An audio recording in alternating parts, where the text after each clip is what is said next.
ہے کہ یہ بندہ اپنے اللہ کو پکارتا ہے، اے اللہ میں گنہگار ہوں، میں رات دن تیری نافرمانی کرتا ہوں، لیکن تیری توفیق سے اب میں اپنے گھر سے چلا ہوں اور مدرسہ جو ہے مدرسے کی مسجد میں مجھے نماز پڑھنی تھی، میں اللہ تیری توفیق کی برکت سے میں مسجد میں آیا ہوں، اے اللہ اس گنہگار کے اوپر اپنی رحمت کی چادروں کو ڈال دیجیے، اپنی رحمت کی چادروں میں مجھے لپیٹ لیجیے، ڈھانپ لیجیے، افتح لی ابواب رحمتک۔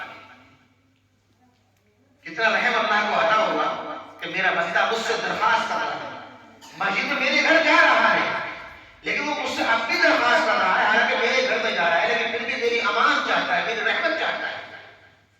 جیسے ہی مسجد میں ٹوٹی پھوٹی نماز پڑھی، قرآن پڑھا، تسبیح پڑھی، جیسے اللہ نے توفیق دی اب نکلتا ہے، پھر اپنے رب سے رجوع کرتا ہے، اے اللہ میں تو کمزور ہوں، ضعیف ہوں، گنہگار ہوں، مجھ پہ تو تیرا حق ادا ہو ہی نہیں سکتا۔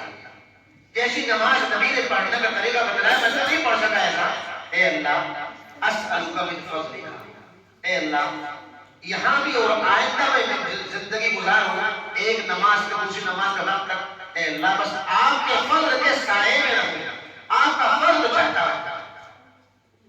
یہ سنت کے مطابق نماز پڑھنے کے لیے مسجد میں آنا اور پھر مسجد سے نکلنا، اللہ فرماتے ہیں کہ اے لوگوں تمہیں چاہیے، فلاح چاہیے، تم ایمان والے ہو، مسلمان کے گھر میں پیدا ہو گئے ہو، اللہ نے تمہیں ایمان کی دولت سے مشرف فرمایا، اب تمہیں کرنا یہ ہے کہ تم اللہ سے ڈرو، تقوی اختیار کرو، گناہ سے بچو۔ تقوی کا خلاصہ کیا ہے؟ نبی صلی اللہ علیہ وسلم، جب نبی کا نام آئے تو کیا پڑھنا چاہیے؟ پڑھنا چاہیے، پتہ لگے کہ ہاں صاحب آپ جاگ رہے ہیں، نیند تو نہیں آ رہی۔ حضور اکرم صلی اللہ علیہ وسلم نے جس کام کو کرنے کا تمہیں حکم دیا ہے بس اس کو کر لو، اور جس کام سے نبی نے منع کیا ہے اس کام سے رک جاؤ، بس یہ ہے خلاصہ۔ اب اس کے بعد میں تیسرا کام آتا ہے نیک لوگوں کی صحبت۔ کبھی کبھی اللہ والوں کے پاس چلے جائے گا، کبھی کبھی موقع لگا کر کے جب آدمی بیمار ہوتا ہے، نزلہ بخار کھانسی ہوتا ہے اور دیگر بیماریاں ہوتی ہیں تو کہاں جاتا ہے؟ کبھی گاؤں کے ڈسپنسری سے دوا لے لیتا ہے، وہاں سے فائدہ نہ ہو تو کھتوری جائے گا، وہاں سے ہی فائدہ نہ ہوا تو بڑی جگہ میرٹھ جائے گا، دلی جائے گا، جاتا ہے نا۔ تو ایسے ہی اللہ نے اپنے کچھ مخصوص بندوں کو روحانی بیماری کے علاج کے لیے بٹھا دیا ہے۔ اب جو ان کے پاس جائے گا، ان سے جڑے گا، ان کی بات مانے گا اور ان سے اعتقاد رکھے گا، یقین رکھے گا، اللہ ان کو اس سے فیض پہنچا دیں گے اور اپنی محبت، اپنی قربت عطا فرما دیں گے۔ پھر نماز میں مزہ آئے گا، کھانے میں مزہ آئے گا، پینے میں مزہ آئے گا، لیکن شرط ہے عقیدت اور محبت۔ بغیر عقیدت اور محبت کے نہیں آتا۔ کوئی کتنا بڑا ڈاکٹر ہو، تمہیں محبت نہ ہو، عقیدت نہ ہو تو اس کی دوائی سے فائدہ نہیں ہوتا۔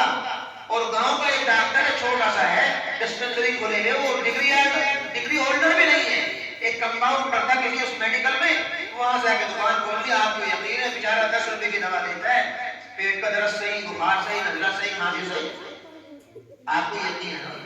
ایسے ہی اللہ کے نیک بندے الگ الگ درجات میں ان کے اللہ کے تعلق کے اعتبار سے تمہیں جہاں یقین ہو، جہاں تمہارا دل ٹھکے، وہاں ان کے پاس کبھی کبھی چلے جایا کرو۔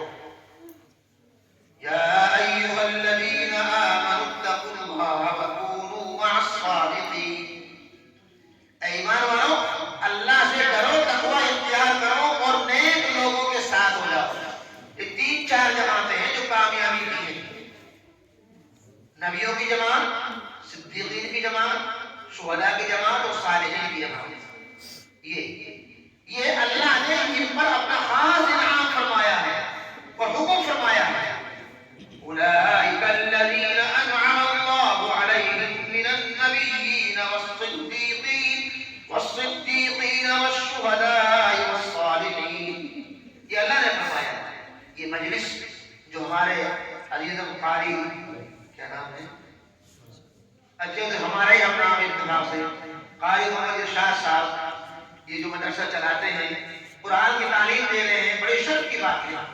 اللہ نے فرمایا تو دنیا میں سب سے بہتر ہے وہ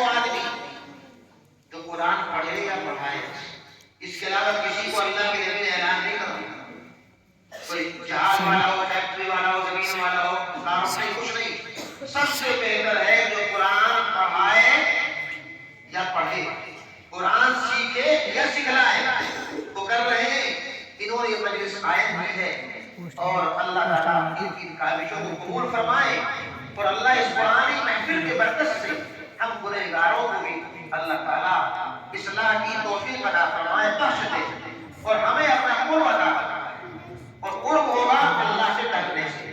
ہر وقت دل میں یہ خیال کر لو کہ میں غلط کر رہا ہوں، صحیح کر رہا ہوں۔ دل تمہیں بتلا دے گا کہ غلط ہو صحیح ہے۔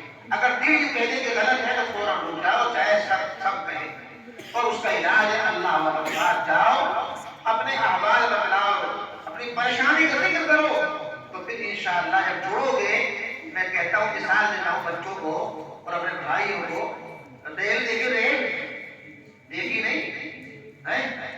ٹرین بولتے آئے تو ٹرین، ریل تو بولتے کہ نہیں، اب تو ٹرین بولتے، ریل گاڑی۔ دیکھو ڈبے کتنے بھی ٹوٹے پھوٹے ہو، مسجد میں یہ بلب، یہ پنکھے تو ہے تو اتار لیے ہیں، پنکھے چاہے کتنے بھی ٹوٹے پھوٹے ہو، کتنے پرانے ہو، ان کا کنیکشن کسی تار سے جوڑ دو گے تو پنکھے چلیں گے نا، اور جب چلیں گے تو دوسروں کو بھی نفع پہنچائیں گے۔ ٹرین کا ڈبہ جب انجن سے جڑا رہتا ہے، چاہے کتنا بھی ٹوٹا پھوٹا ہو، تو منزل پر پہنچ جائے گا، خود بھی پہنچے گا اور سواریوں کو بھی پہنچا دے گا۔ میرے بھائی، ہم چاہے کہ ٹوٹے پھوٹے ہو، اللہ کے گنہگار بندے ہیں، لیکن جب ہم کسی اللہ کے بندے سے جڑیں گے، ان کی صحبت اختیار کریں گے، تو اللہ ان کی صحبت کی برکت سے ہمیں بھی اپنے یہاں جنت میں داخلہ فرما دیں گے۔ ایک حدیث شریف میں آیا ہے کہ جنت والوں کی لائن لگی ہوگی ادھر، جہنم والوں کی لائن لگی ہوگی ادھر۔ اب ایک مولوی صاحب، قاری ارشاد صاحب، یہ لوگ کونٹے پڑھاتے تھے، یہ لگ رہا ہے جنت والی لائن میں، اور ایک گاؤں کا ایک آدمی، وہ لگ رہا ہے جہنم کی لائن میں۔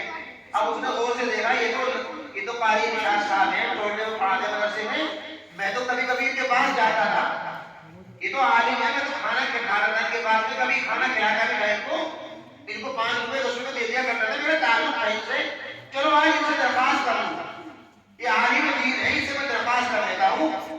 جاتا ہے ان کے پاس میں کہ مولانا قاری شعیب صاحب، آپ جنت والی لائن میں لگے ہو، اور دیکھو میں جہنم کی لائن میں لگا ہوں، گنہگار آدمی ہوں، لیکن دنیا میں تو میں آپ کے پاس بیٹھتا تھا، کبھی کبھی آتا ہے، یاد ہے آپ کو نہیں؟ ہاں یاد تو ہے، کبھی میں کھانا کھلا دیتا آپ کو بولا تھا، آپ یہاں آتا تھا کہ یاد ہے، میرے سفارش کر دو اللہ کے یہاں کہ اچھا۔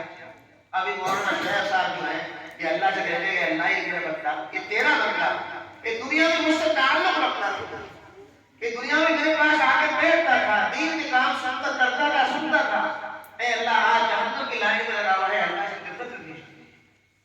اللہ فرمائیں گے کہ مولانا جاؤ نکال لو اسے جنت میں۔ بھائیوں، علماء کی، اللہ والا کی صحبت ایسی چیز ہے، اگر ہم اختیار کریں گے، جڑیں گے، تو انشاءاللہ ان کے پاس بیٹھنے سے، جانے سے اللہ راضی ہوں گے، اور کل میدان محشر میں اللہ ہمیں ان کے ساتھ میں جنت میں داخل کروائیں گے۔ واہ!